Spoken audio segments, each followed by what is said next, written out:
వినాయకుడి పుట్టుక, ఆయనకు ఇచ్చిన రూపం, ఆయనకు గణేశుడు అని పేరు ఎందుకు పెట్టారో తెలుసుకుందాం. ఒకప్పుడు పార్వతీదేవి తన కొడుకు కోసం తను స్నానం చేస్తూ ఒంటికి రాసుకునే నలుగు పిండితో అద్భుతమైన బొమ్మను చేస్తుంది.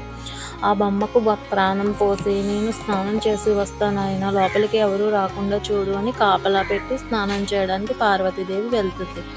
ఇంతలో శివుడు అక్కడికి వస్తాడు. అప్పుడు అతడు లోపలికి వెళ్తుండగా వినాయకుడు అడ్డుగా వచ్చి, మా అమ్మ స్నానం చేస్తుంది, లోపలికి రాకూడదని అడ్డుపడతాడు. శివుడు ఎంతగా చెప్పినా లోపలికి వెళ్ళనివ్వడు.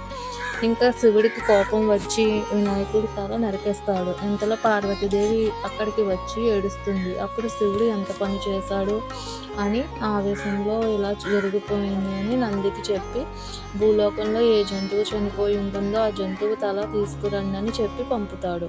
అప్పుడు అక్కడ ఏనుగు చనిపోయి ఉంటుంది. ఆ ఏనుగు తలను తెచ్చి వినాయకుడికి పెట్టి బతికిస్తాడు.